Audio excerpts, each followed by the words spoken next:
Well, good evening and welcome to another episode of Surviving the Badge. Tonight we have a couple of special guests with us tonight. I'll get to those in just a minute. Unfortunately, we're missing Camille tonight. His wife and he both got COVID. Camille's doing much better. His wife was in the hospital for a week, so God bless Jody. We're saying a prayer that you get better and you're feeling a lot better. I'm glad that you're back home now from the hospital. So prayers to you, and we miss you, Camille. Wish you were here with us, buddy. Hopefully next show. To my right is my number one co-host tonight, John. Moving up in the world. Moved up a seat, a little closer to the camera. That's a little scary, actually.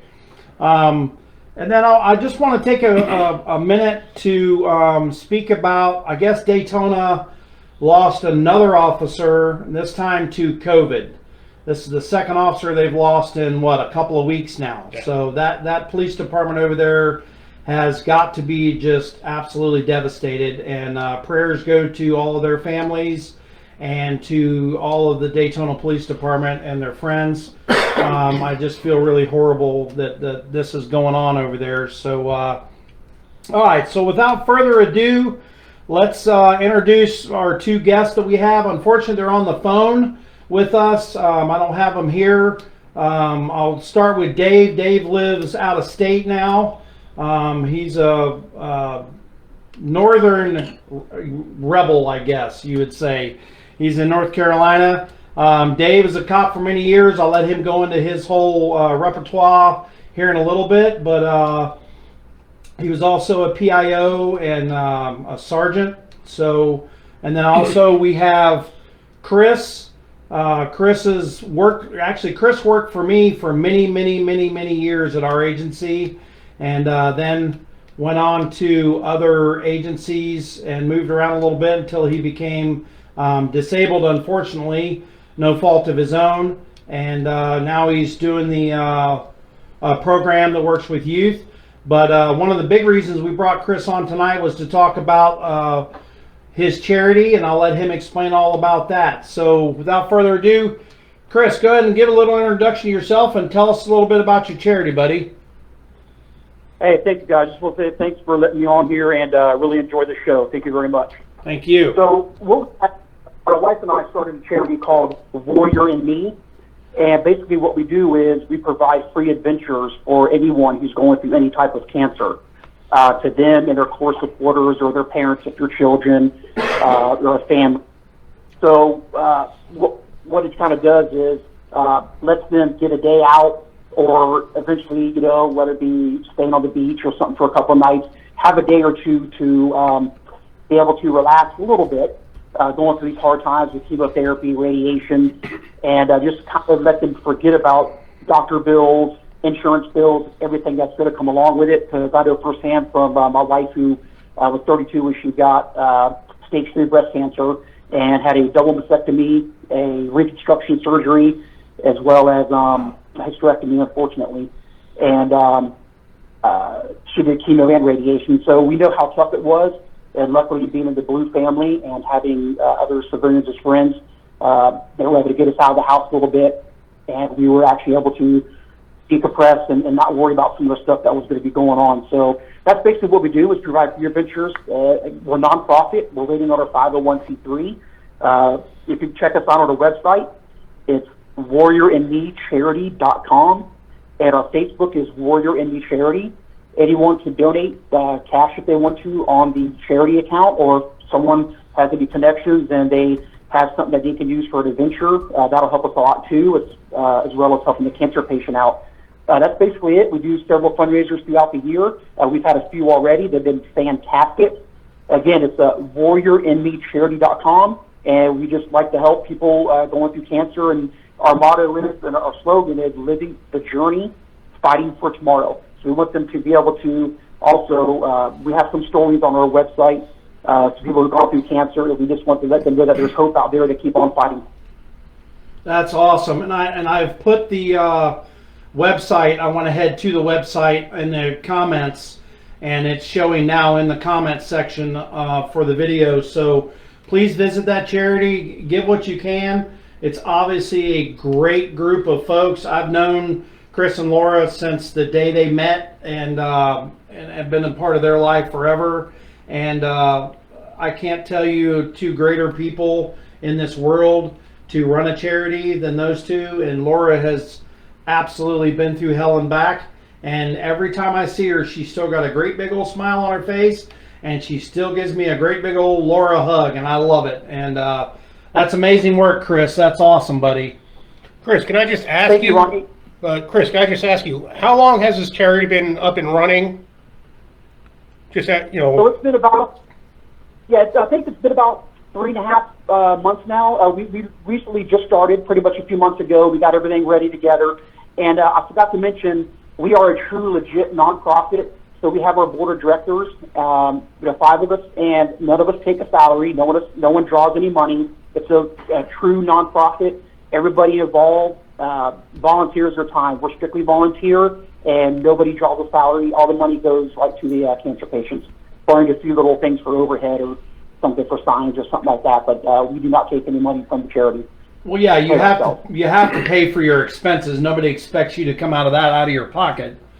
That's part of running a charity. Is you have to use some of that for advertising, for events, for everything else, so that you can bring in money for it. That's fantastic. You have something else, John, for that? I just want it's only been up and running for 3.5 months. How many people have you helped, or how many? I can hear it. So we've helped 2 families so far, and we're waiting on approximately 4 or 5 more families to process their paperwork. So it's kind of bittersweet because it's great to help these families because we've been there, so we know how it feels. But yet, we love to spend the money to do that because that's what the charity's for. So it's great to do that. But like I said, the bittersweetness is knowing what they're going through and how much of a rough time it is. Because unless you're going through it or you're a caregiver or something like that, it's really hard to get the full effect of what's going, what the cancer patient and family is going through. It's really rough. Yeah, it is big time. Yeah, my mother went through a little bit of that. Nothing near what Laura did, but it is hell for sure. All right, awesome. And stick around, Chris, because we're going to get with you with some more stories and stuff here in just a few minutes also. So don't go anywhere. Stick around with us for a little bit. Thank you, sir. All right. Hey, Dave, are you there? Yeah, I'm still here. All right. You're not on the shitter, are you? No, I finished all the paperwork from that. I'm done. Let's go.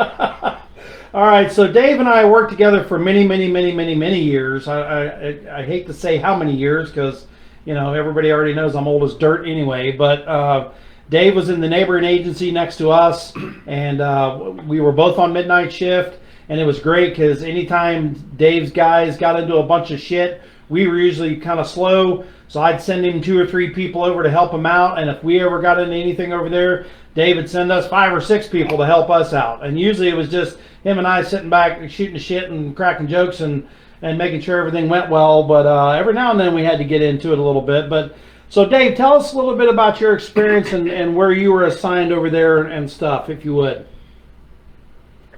Well, I've been with 2 agencies. I was with one in Seminole County, then of course the one neighboring you.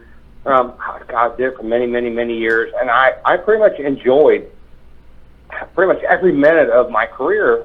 I mean, there was a few times where it did kind of suck, but for the most part, I had a good time out there. Had a good group of folks that worked for us as sergeants with the workforce. Everybody came to work every day and had a good time, and we all went home safe at the end of the shift. But I have to say, though, there were a few times, though, that I'm glad you guys were there because we needed help. There were many nights in our agency we had, 10, 15, 20 calls holding at a time, and, there were times that we needed your help, and you were always there for us. We appreciated it. At least I did. Oh, it was always our pleasure. And old Mark, you remember Mark? We helped him out. We helped him out a bunch, and Pete, and a bunch of you guys. I mean, any chance we ever got, we always jumped right on. But so I know you were in charge of patrol for a while, and a patrol shift for a while, and then you went into a new position. You went into PIO for the agency, right? Which is Public Information Officer, correct? Yeah, I did that. I kind of stumbled upon that. The night shift was there, and I was a sergeant at night. Well, a PIO at the time didn't like to come out too much, so I would just kind of call, say, this is what we've got, and I would just go ahead and do it for her. Right. She was a civilian PIO. But, I kind of stumbled on that, and I enjoyed it. I think I did a pretty good job at it, and then the position came open, and I put in for it, and there I was on day shift being the PIO, and I got a kick out of that. It was good. I enjoyed that. Well, I always enjoyed having you on the news. I'm watching you on the news. I thought you did a freaking awesome job, but I know there were some trials and tribulations to that position. I know it's tough. You get thrown into the media spotlight, and we know how the media can be a bunch of freaking hounds, and they twist everything you say. But I know there was one certain situation, and we won't name any names, but tell us a little bit about that, Dave. Just kind of an overview of the situation without naming any names, and then tell us how you dealt with how stressful that was on you to go through that. Well, that was, I think it was the beginning of what law enforcement is facing today. And I'm going to say this one person's name because he was the president.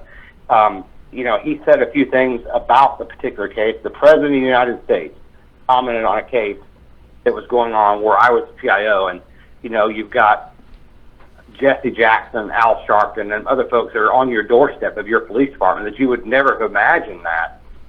You're getting emails and phone calls from all over the world because people think that you're a racist and they think that we're botching the case.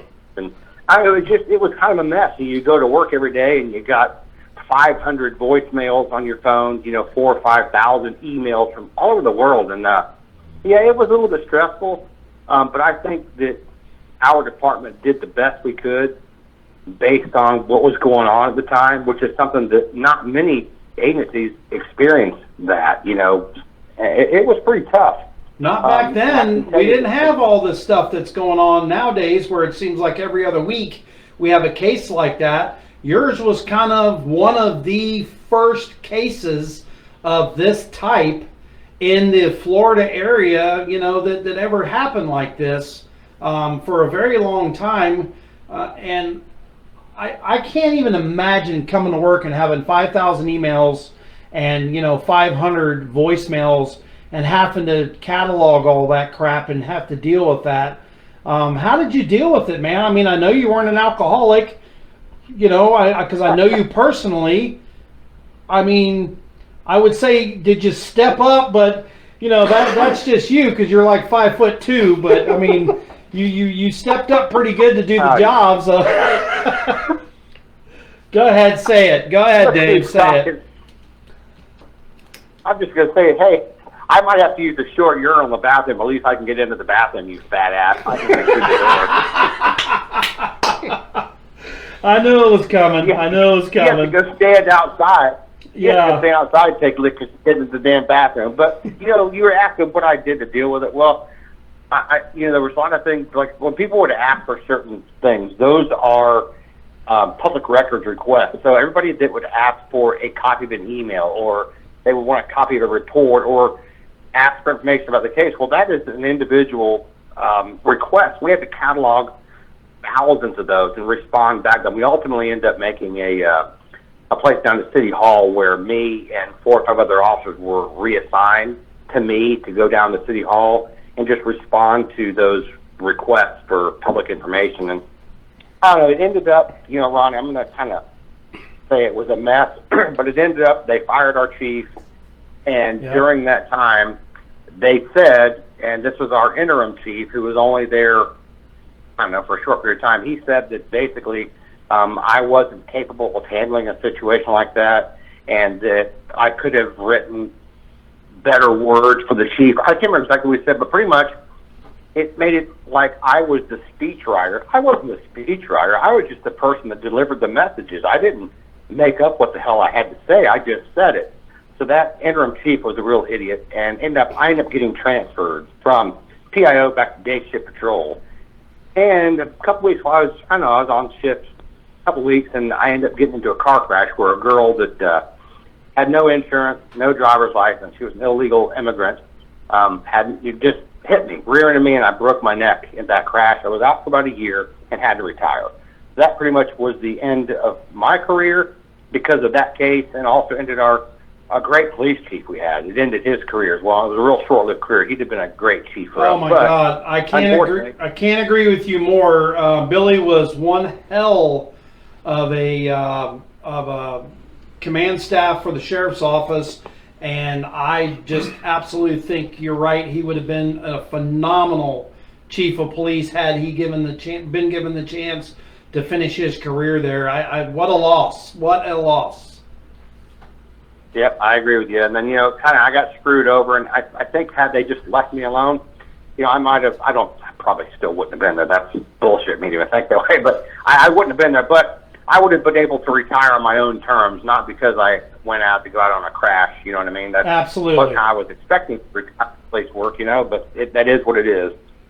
Well, I'm glad you made it through that, buddy, and I'm glad that you're able to function after that crash. I remember seeing you like a year later, and you still were walking like a freaking Tin Man. You were all stove up looking, and Yeah. I'm really glad that.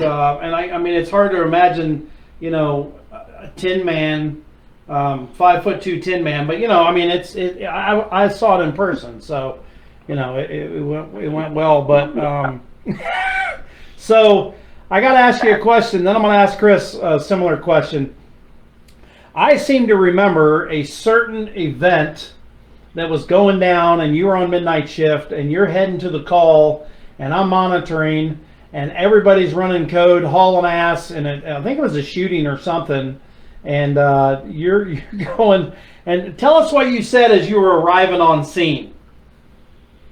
Well, whenever, for the people that aren't police officers, so whenever you go to a hot call or something, and you arrive on scene, you want to make sure your radio, that traffic, the airway that you're talking on the radio is clear. Nobody else is going to start talking about they're going to go E, or, hey, I got to go to the station for a minute. We don't want to hear all that crap on the radio when you're arriving on a hot call. So you ask for traffic, which means that channel is a limited traffic, so nobody else can talk. That way you have the air in case something bad happens, like you get shot or said you can call for help. Well, anyhow, I arrived on scene. I said, hey, I'm on scene.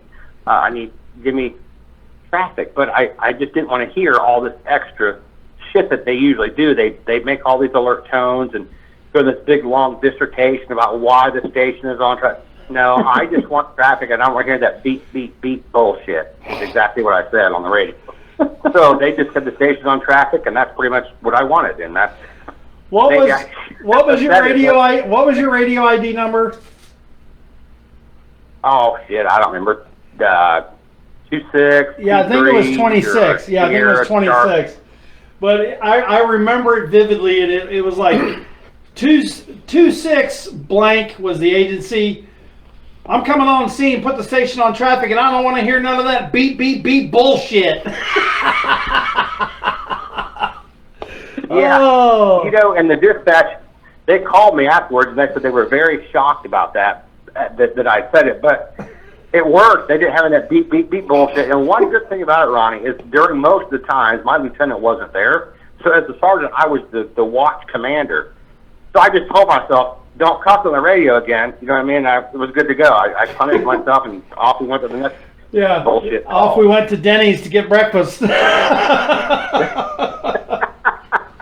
So Chris, Chris, tell us a little bit about one of your funniest, and it don't have to be involving me or John, but if it does, that's fine. But tell us about one of your funniest moments. Slower, Ronnie. Hey, Ronnie. Yeah. Ronnie, talk slower for Chris. He's going to have a hard time understanding us. Talk a little slower.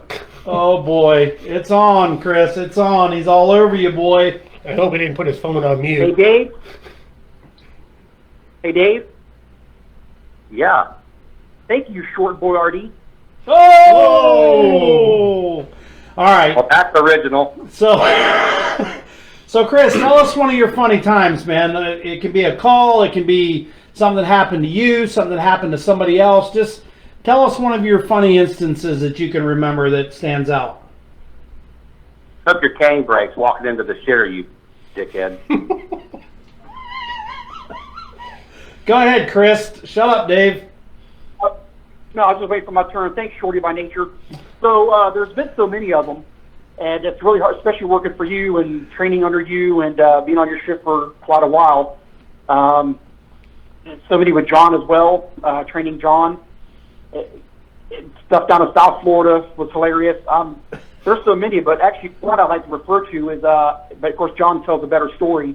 John, if you're able to tell the one about the, if you don't mind, the guy that he could take you, I'll leave it there so you can tell the story. That is one of my favorites. It's pretty darn funny. Well, with me and Curtis there.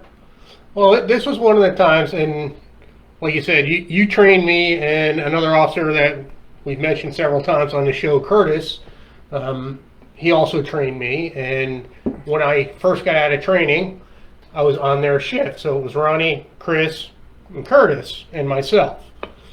And, you know, I'm a new officer full of piss and vinegar, and I'm going to go save the world. So I end up stopping this one car for doing like 70 and a 45 or something like that, driving an old work van, pull the guy over, and he is just being a flaming asshole. And he's giving me all sorts of shit and all that. And I call for a backup unit, and Chris and Curtis, you know, they get there, and I'm dealing with the guy, but he's still getting in my face, yelling and screaming and all that stuff. And, you know, so, but Chris and Curtis get there. So now there's three of us. Now, Chris is what, 6'2", 6'3"? And Curtis Yeah, anymore. They're just about 5'2" bent over. Yeah, pretty much. Well, that's because you've seen him bend over there. And then Curtis is about 6 foot, you know, both big, husky guys. And I'm 5'6", standing on my toes. Yeah. So He said husky. He's fucking fat. Oh, please. hey. Anyway, go Go ahead. ahead. Chris is a husky. So Chris and Curtis get there, and they're like, "Is there a problem?" And I'm like, "Oh no, everything's fine now." You know, so I get the guy's license. I'm going to write a ticket and all that stuff. And this guy apparently starts running his mouth, and he starts telling Chris and Curtis, "Oh, that guy's so lucky you guys showed up because you're going to need an ambulance for him because I was going to kick his ass. But now you two big galoots show up, and I guess that's not going to happen." And Chris, I got to give you credit, Chris. You're like, "Well, we know an ambulance would have been coming, but normally you'd be the one going in the ambulance. Do you have any idea who that guy is? He's like a 10th degree black belt in jiu-jitsu and judo, and he's, you know, into Krav Maga, and, you know, normally we just get here and we're just scraping up the bodies." And the guy's like, "Oh my God." Which, I'm not a black belt. Yeah, I told him too that you were an ex-Navy SEAL and had like most kills in the history of the SEAL program, and he changed his tune big time. Wasn't the last time the Navy SEALs came up in my career, was it? Yes, I think I started that one as well, which was pretty funny. If you can tell that story, No, we want to hear from you. We want to hear you tell the story. We're always on the show. You I tell told the you. story. Told you, got talk slow in the beginning. He didn't get the damn directions. Yeah, yep. No, I'm trying. There's just so many. Okay, how about the one where Vic Hall and Mike Keneally? Don't go there.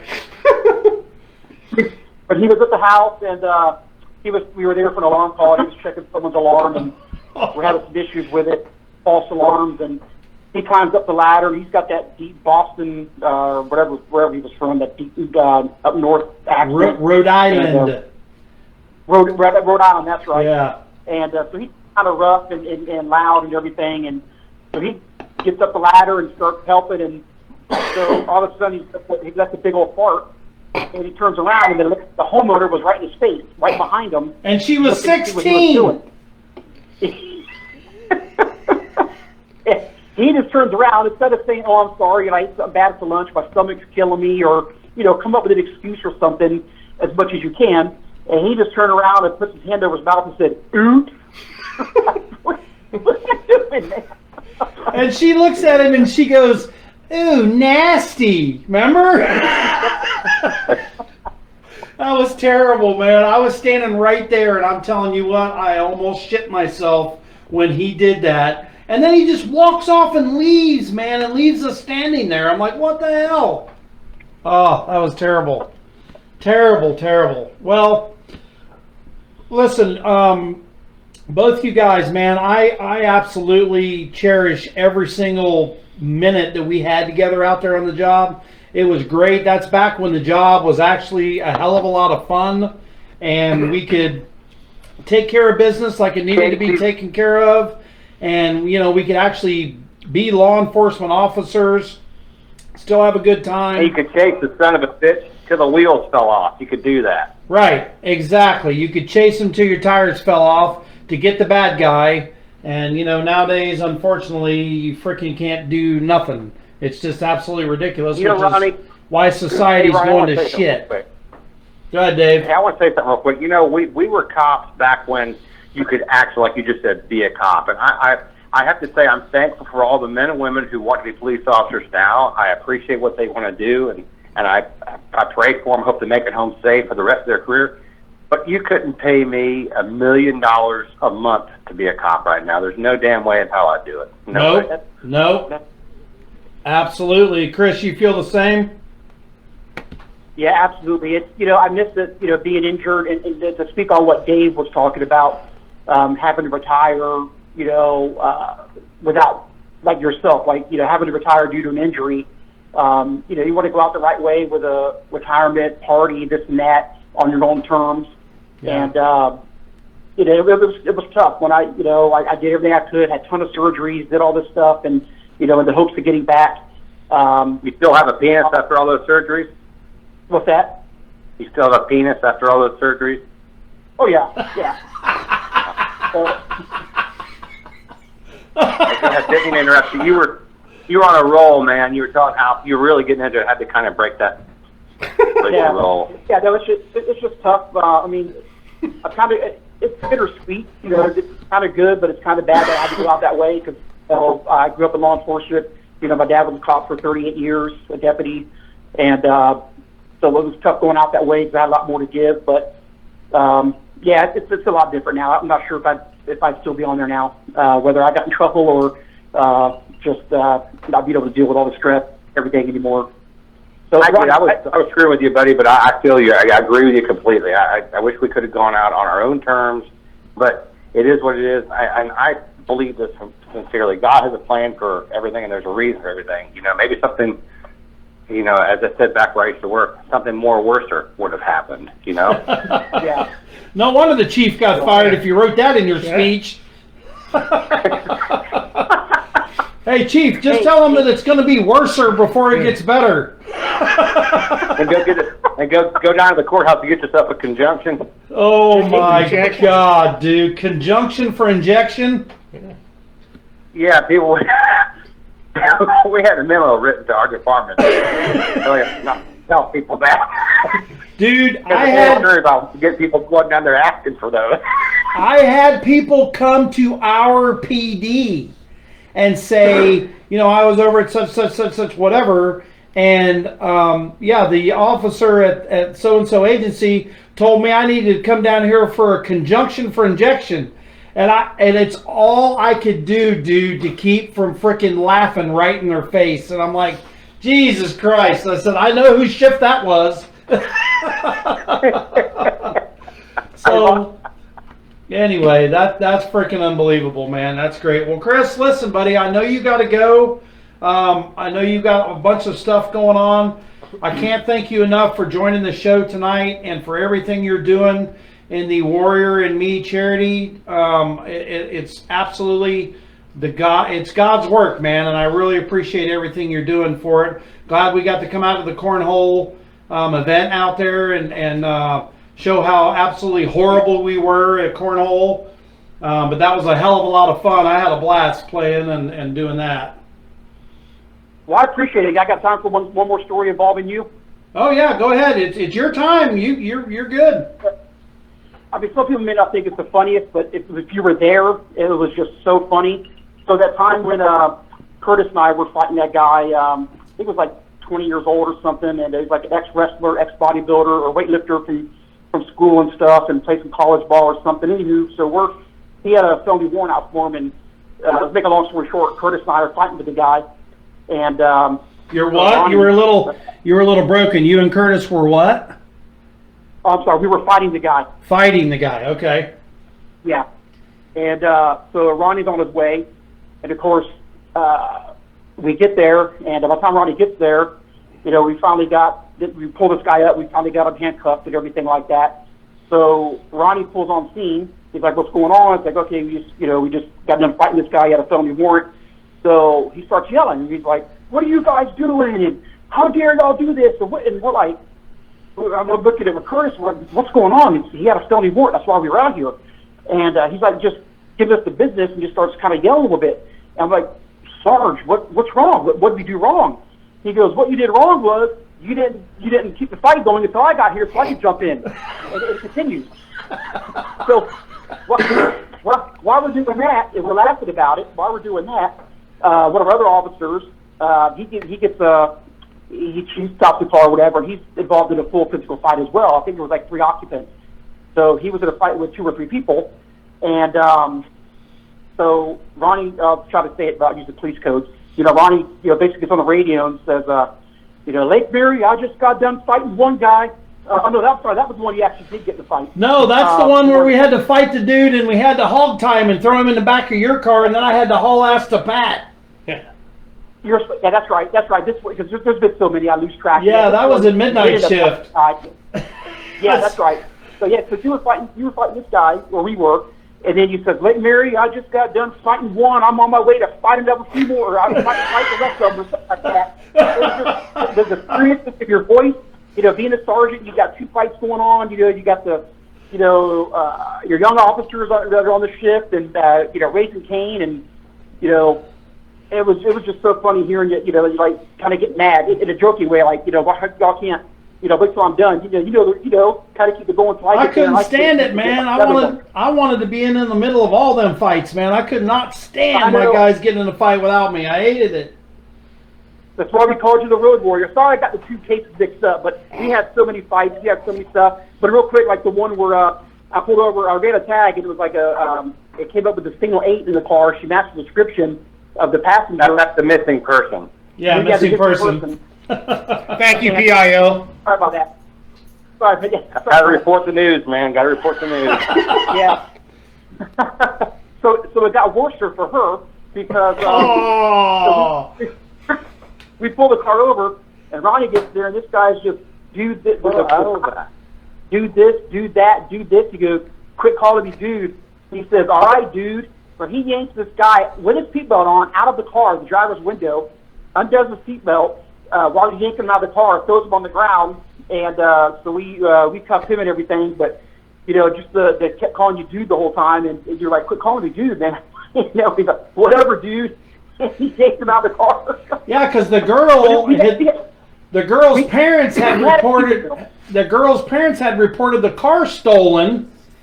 And Yeah. you found the car. Remember when we stopped him? We were ordering him out of the car, and he goes, "I'm all right, dude. I ain't getting out of the car, dude." And I said, "I ain't your dude. You better get out of the goddamn car." And he goes, "Come on, dude. I ain't getting out of the car. I don't have to get out of the car." That was it. We reinvented birth through the frickin' window. Screw that shit. Oh, that was great. Hey, one more thing, Roddy, before I go, if you don't mind. Yep. You have to please tell the story of the shop, 2 or 3 o'clock in the morning. Okay. All right. Please. That's my favorite. One of my favorites. We're out of the shops of Lake Mary, which is a small plaza. And we're standing there, and there's nobody around. It's like 3 o'clock in the morning. We're the only people in the entire parking lot. And we're standing there, and I ripped a fart, dude, and I was standing with my ass up against the police car, and it vibrated and reverbed off of that freaking metal fender. And I mean, it was the loudest fart I ever heard in my entire life. And I look at Chris and I said, "Wouldn't that be some shit if that thing set off one of these alarms?" And he started laughing. And then we get in the car and we leave. And within 30 seconds, we get an alarm call at that goddamn business that we were standing in front of. And I'm telling you, we pulled up. We couldn't even answer the radio to go en route. It was just like click, click, click, click. We couldn't even talk. We were laughing so hard. We pull up. Chris about falls out of his goddamn police car. I'm laughing so hard. If somebody would have wanted to kill us, that would have been the time, because I had tears running down my eyes. But you knew there was no one there because you were just there. I was just there, and never in a million years, man, never in a million years. So, Meanwhile, while you guys are laughing at a fart, we're busting our ass in my little town. yeah. Hey, what was great about that is Stanford did 5 times the amount of work if you got paid 5 times more. That's even better. I know, right? That's awesome, Chris. Well, thanks for the memories, my friend. I know you got to run and go do a bunch of stuff. I appreciate you joining us, brother, and we will have you back on real soon. Thank you. Again, love the show, and love you all, you big galoots. Dave, take care, my friend. All right, we'll see you, Chris. We love you too, buddy. We'll talk to you soon. Thank you, guys. All right, bye-bye. Real quick here, so that I don't forget. Bye-bye. I'm trying not... What kind of a hang up is that? Bye-bye. Come on, dude. Shut up, I'm talking. All right, so a good friend of mine, Kat O'Connor, wanted me to share this.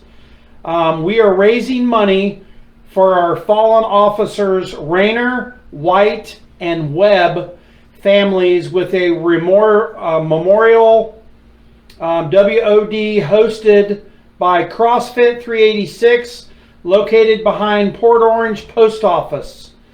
The WOD starts at 0900, 9 a.m. tomorrow. Every skill level is welcome. Well, we'll even have a walking group for those that can't CrossFit. It's free, but of course donations are encouraged.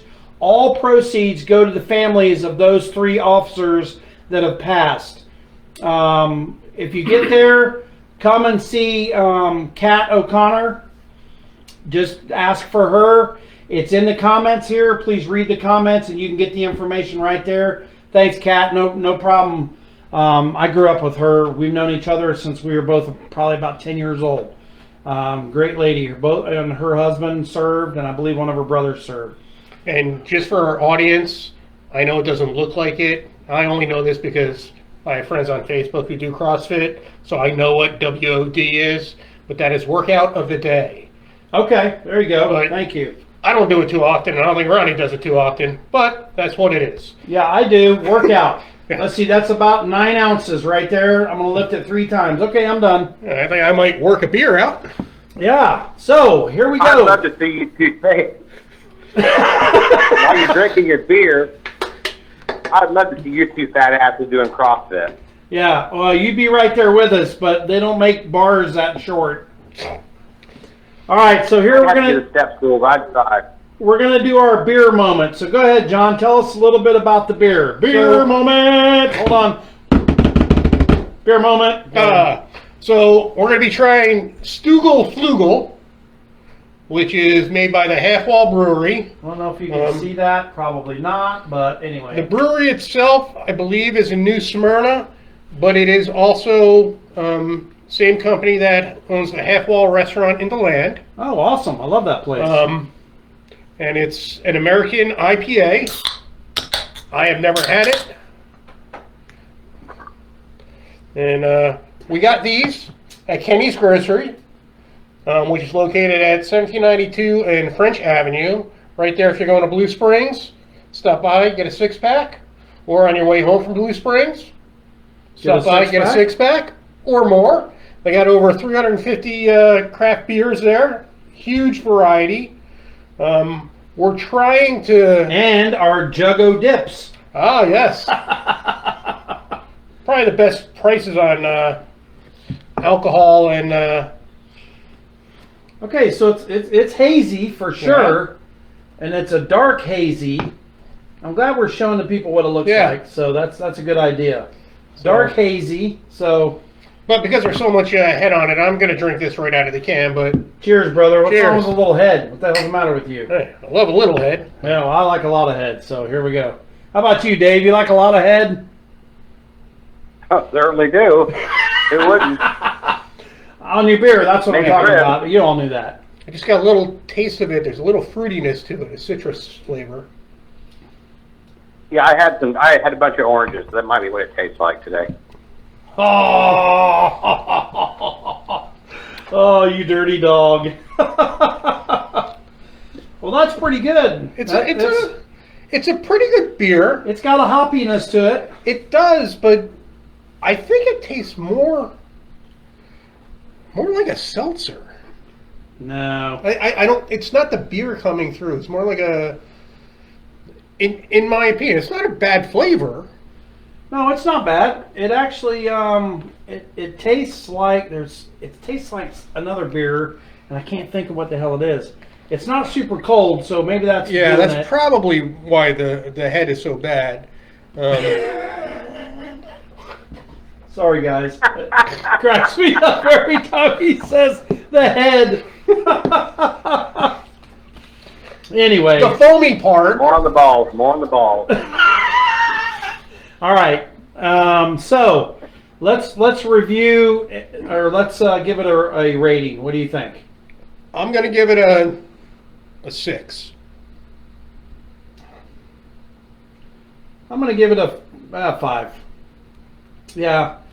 Maybe if it was ice cold, it would be a little better, but it's kind of almost room Well, temperature. whose fault is that? It's John's fault. Whose fault is that? John's fault. So I always blame him for Yes, everything. it's my fault because Ronnie doesn't have a cooler or a refrigerator I have in his plenty bar. of coolers. He actually brought a cooler with no ice. Seriously? Okay, there you go. That Seriously? answers the problem right there. That's good. Okay. So anyway, appreciate you bringing the beer. We are going to definitely have to put that in some ice Yeah. or something to cool it off. But yeah, I'll give it a 5. I'm starting to like the beer that has a little more hoppy. Mhm. Used to, I hated it. If it had any of that hoppy, I couldn't stand it. But anyway, I still like my beer from last week better. You weren't here, unfortunately, or from last show. Smooth Sail Summer Ale, good beer for the. Well, I day. actually had to go to Kenny's today and get my wife some of the Dude, which we tried 2 shows ago. Was that the? Yeah, that's one with Camille. milk stout? Yeah, the milk stout. Ooh, I love milk stout, That was man. some That's good good shit. stuff. Yeah.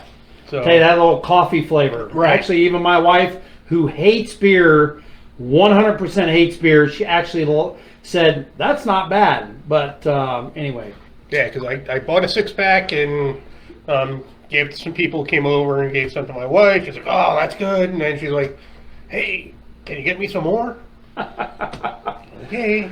So, Chris, now that he's not here, I can talk about him. His number forever was 22, and we had this dispatcher that liked to do needlepoint. Wow. Easy. Oh. No, this was a man, okay, or a young man, and he liked to do needlepoint, okay.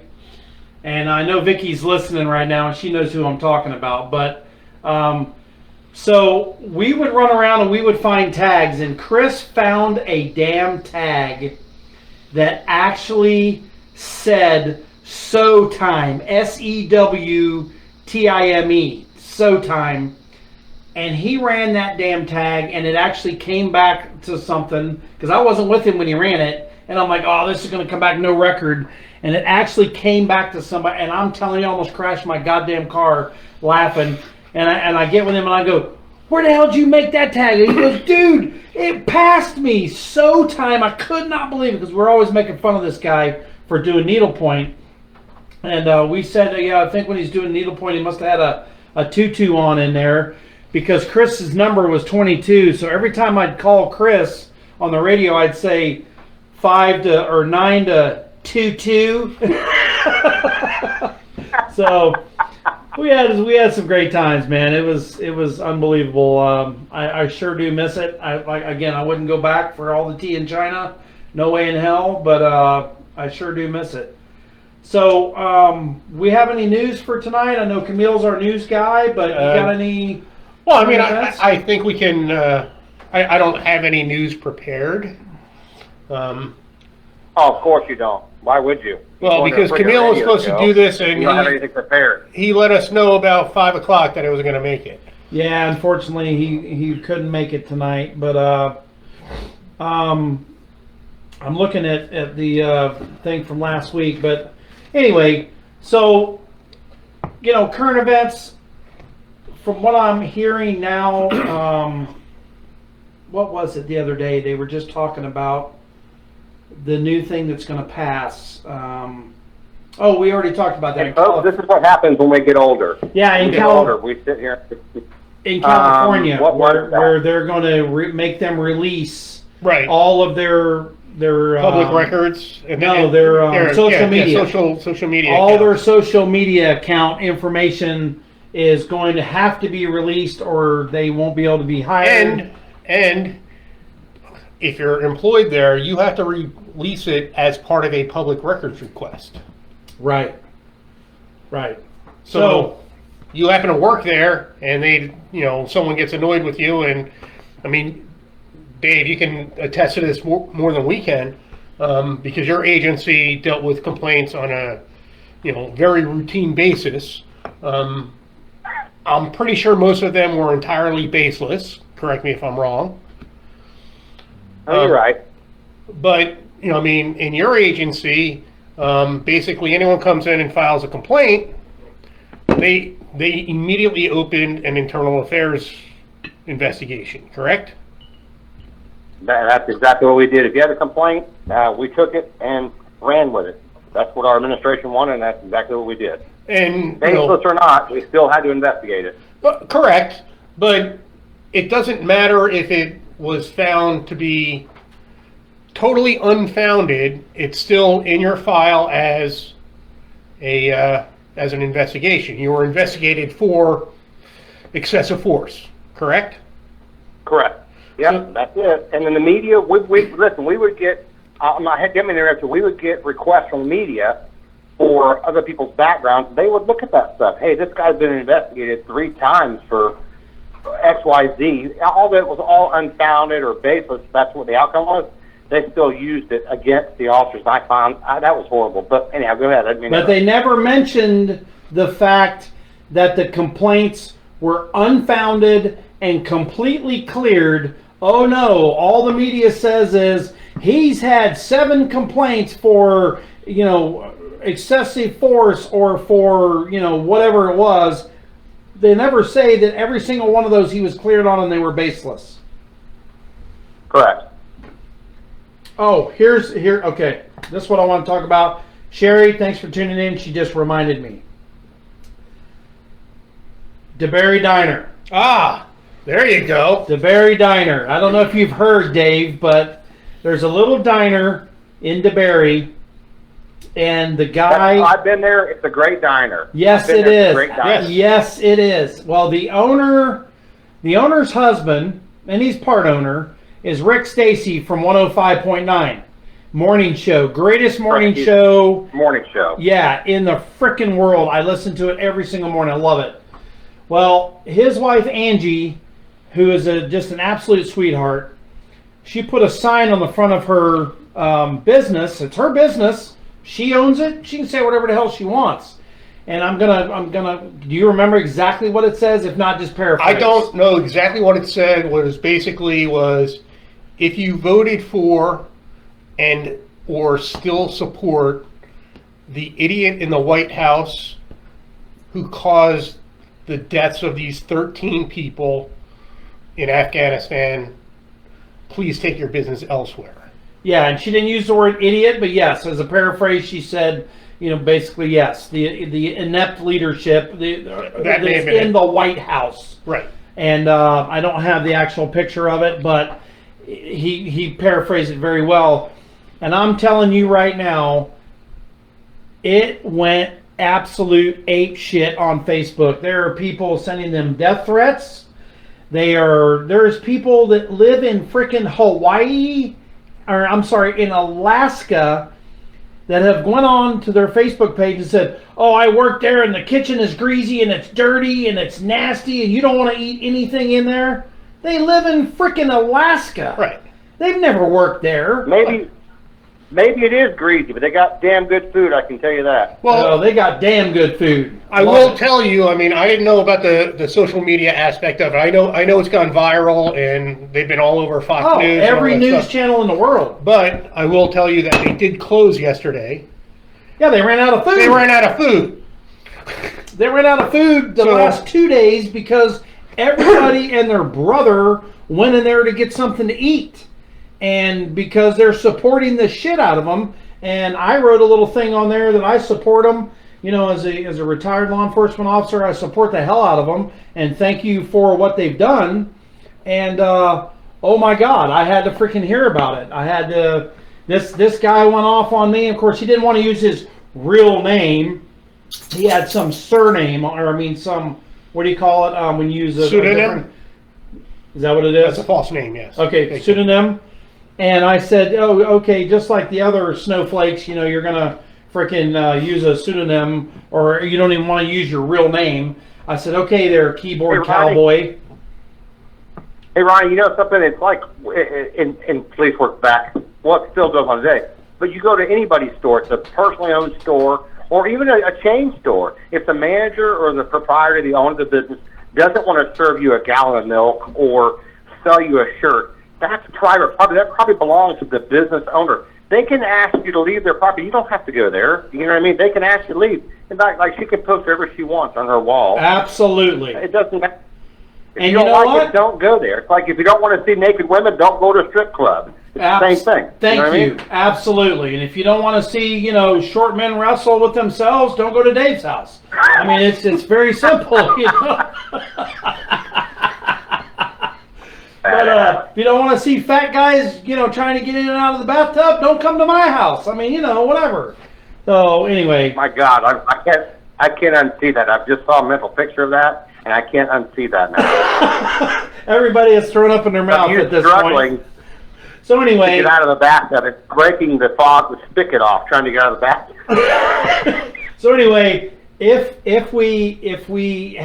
you have a chance and you live in the area, and they can keep food in the restaurant, please go by. And if you agree, if you don't agree, then don't go by, whatever. But if you agree, you know, or you want to show them a little support, please go by the DeBerry Diner and show them some patronage. You know, just drop in. If anything else, have a glass of tea and say we support you 100%. I'll tell you what, they got a hell of a patty melt, and they serve a lot of Greek food. They have a lot of Greek food in there. Gyros, gyros, however you want to say it. Gyro. Gyro. So they've got a lot of great stuff. So anyway, go by there and see them if you get a chance. All right. I don't have any other news at this point other than Dave just got his membership back to the NAMBLA. And I think you're a card-carrying member now, right? You've been talking to John. Oh, no, I can't say his last name. You've been talking to that. Yeah, but which one is he, the man or the boy? He's the man. Oh, okay. I wasn't sure. I wasn't sure if the height requirement was, you know. So, Yeah, that's it. anyway, we did have, hold on. Breaking news. Breaking news. Where the hell is it? Okay. Jesus. One of the gotta read it, man. things that we brought up was one of the biggest changes over the last 20 or 30 years in law enforcement. And I'll start. I think the biggest change over the last 30 years, obviously, is body cameras. We didn't have that shit when I started in this job 35 years ago. Now 37 years ago. We didn't have body cameras. We didn't have tasers. We didn't have pepper spray. They gave us a PR-24, and it always stayed in the goddamn car because it beat you to death if you had to go chase somebody. And you had your hands, your wits, and you talked your way either out of or into situations, depending on what type of cop you were. And we didn't have body cameras, and we didn't have tasers. And if you were a cop, you had to be a strapping individual who could take care of themselves. Man or woman, didn't matter. But you couldn't be this little 5 foot tall, freaking 100-pound man or woman Easy. that went out there and You're 110, Dave. Okay, give me 10 pounds. tried to be a cop and couldn't take care of yourself. It didn't work. And I tell you what, FHB, back when my brother started there in 1984, 84, they actually had a requirement, and part of their academy was boxing. New Jersey And State you- Police were the same way. There you go. And you had to actually box against other candidates or cadets in there, and you got your ass beat. And you had to be a minimum, I think it was either 5'10" 5'10" or 6 foot tall, and you had to be, and if you were a female, I think the minimum was 5'8" or 5'7", something like that. But you had to be able to take care of yourself.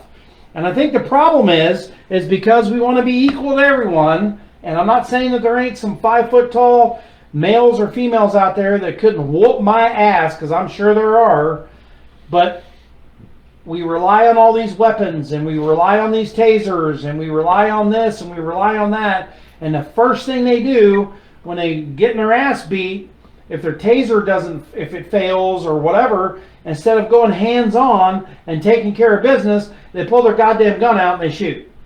And I'm not saying it's their fault. They're trying to save their own life. It's not their fault. It's society's fault for allowing this to happen. I'm sorry, guys. Hey, Ron. Yep. Let me say it real quick before I forget it. Absolutely. Before I forget it. You know, you're talking about defending yourself and whatnot. Well, back in the day, years ago, nobody really wanted to kill the cop. They just wanted to get away. Right. Now, there were a few, that wanted to kill the cop, like Hugh Thomas back in 1989. But Yep. and Gene Gregory. that was there. But for the most part, I agree with you. For the most part, nobody really wanted to kill the cops, so you didn't really have to worry about shooting them. You just had to be able to fight them and try and hang on until some help got there so we could get them in cuffs. But it definitely has changed. Nowadays, people are more. They don't have any respect for law enforcement, and None. they don't have any respect for people that wear the uniform. And None. that's what's changed. Well, that's what I was going to say. It's respect for the uniform and or trust in the uniform. Because, like I said a couple of shows ago, unfortunately nowadays, if it's not on video, it didn't happen. Yeah, no, you're right. You're So absolutely right. we don't believe the officer until he can prove that it happened. He or she can prove it happened. And unfortunately, a lot of times the evidence just isn't there. Yeah. But they used to rely on an officer's word. Well, They should be able to. and not just an officer. You Right. used to be able to rely on a man or a woman's word as their bond. If they told you, I'm going to come over and I'm going to build whatever, your shed or whatever for 2 of your chickens. The man showed up, he built your damn shed, you gave him 2 chickens, and the word was his bond. Or the woman came over, she sewed an entire dress or whatever. And I'm talking back in the, way back in the day, but Back when you first started in law enforcement. Right? but anyway, you know what I'm Or saying. give you a quick service. You what? Come over and give you a quick service. All right, so I promised Vicky I got to tell this last story, and I forgot about it until she just popped in. And oh, by the way, thank you, Mrs. Taylor, Chris's mom. She popped in and said, "Great show." Thank you, Mrs. Taylor. We Thank you. appreciate you for popping in. Please pop in a little Apologize more for the often. All right, so I got to tell this story. So me and Steve Shea, we got this guy. Well, Steve had this guy stopped, and it's me and my dad. We show up, and the guy's drunk. Now this guy is 6'8" and probably 390 pounds, 380, and he has these goddamn shoes on, and they look like something out of the Wizard of Oz, one of the frickin' Munchkins. I mean, they've got the little curl on the end of them. They're pointed up like this, and they're tiny little shoes. And Steve's got him out, and Steve's doing the damn field sobriety test. So it's Steve's car, the bad guy car up here. Did Steve pass? Yeah, and Steve's doing, in between the 2 cars, he's doing the field sobriety, right? So me and my dad, we're standing behind, the bad guy way back, behind my car. And he starts doing these damn field sobriety tests, and his high-pitched voice, I mean higher than any of us could, probably even higher than my wife could go. And he's singing the commands. Every time Steve would give him a command, I need you to count 1 to 30. 1 to 30! And I mean, it's super, super high. And he's doing the walk and turn, and he's walking down the line. And I wish you could see me, Dave, but he's walking down the line. And the whole time he's walking down the line, he's doing his hands. Every step he's doing like this. And I look at my dad, and Dave, you remember my dad. And Yeah. I look back at Steve, and I go, I seen a horse fly. I seen a house fly. And then I go, how about you, Dad? And he goes, I've been done seen about everything when I seen an elephant fly. Because this guy was fucking huge, and he starts doing this. And I'm telling you, Steve turns around on camera now. He's on the freaking car camera. He turns around, he walks beyond the camera, and he cups his mic, and he goes, stop it, goddammit, I can't keep a straight face up here. I'm dying. It was freaking great, man. It was great. I'm telling you, we had such a good damn time, man. It was awesome. You can't get away with that nowadays. man. No, you can't. You You can't. can't go out and be a cop and have fun. No, and this guy was so drunk, I'm telling you, he couldn't hardly stand up. He was so drunk. I mean, bad drunk. But anyway, Steve probably saved somebody's life getting him off the road, but he was hammered. And then the fun part was trying to get him in the back of a damn Crown Vic at 390 pounds and 6'8".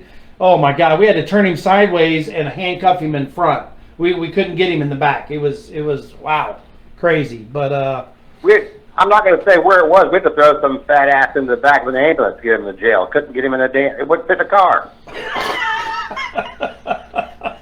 well, I That's can't. Flowers, I need you over here. Brody, you got arrested? What the heck have you guys got going on? Did you hear? It's almost one where you wanted to say, huh? Did you hear what John said? He said, "Ronnie, you got arrested." Freaking jerks. Oh, God. I'm here for you, Dave. I got your back. Y'all can kiss my ass. Yeah, we don't got enough time. It'd take us a week. Well, anyway, listen, that's going to wrap up the show tonight. We're running a little bit over, and that's fine. I want to thank Dave and Chris for being here. I think it gave us a little bit of different perspective from a couple of different folks that's been out here doing the job. Dave and Chris are very, very close friends of ours, and they will be on the show quite a bit. Just popping in and laughing and joking with us, because that's what this show's all about. It's about having fun. It's about having a good time, telling some old war stories, and just that's how we survived the badge, guys. That's how we survived it, was to lean on our friends, laugh and joke, and cut up a little bit. And it wasn't at anybody but our own expense, and that's how you get through that job. But Also to hopefully educate those of you who are not in law enforcement. So send us questions, or if you have anything you want us to cover. But we'd like to educate you and help you understand what it's like to be on this side of the badge. absolutely. And tell your friends to like the page and give us feedback on what you want us to cover. And don't forget, guys, our YouTube listeners, please don't forget to like and subscribe and hit that little bell down there to get notifications for whenever we upload a new video. Hopefully soon, when we get going a little bit and we get a few more donations and this and that, we're going to get some little better equipment so we can actually go back to going live on YouTube. But due to certain situations and some equipment we have, it's really hard to do a live Facebook feed and a YouTube feed at the same time, given the equipment we have. But anyway, we love it. Dave, thank you so much, my brother. Appreciate you being on the show. Thanks, Dave. I had a good time. Guys. Thank you. All right, guys, we will see you next week, or actually in 2 weeks. I'm sorry, 2 weeks. And when is that? Is that going to be... That would be the... Hold on. I know I'm That'll old. be the Drop. 20 You do it. Say, hey, mic drop, bitches. Konnichiwa, Mike. 2 weeks will be the 17th. Well, we were going to do a little 9/11 thing tonight, but without Camille being here, We'll have to do it post 9/11, but we will have a little bit of, some stuff and a salute to them. But for all those who gave it all in 9/11, here's to you. God bless. Say a prayer for you and your families. Thank you for being there and going through what you did. Salute. All right, that is the show. Dave, thanks again. Chris, thanks again, guys. We're going to say the catchphrase. Yeah, and don't forget, at Surviving the Badge, We got your 6. we still got your 6.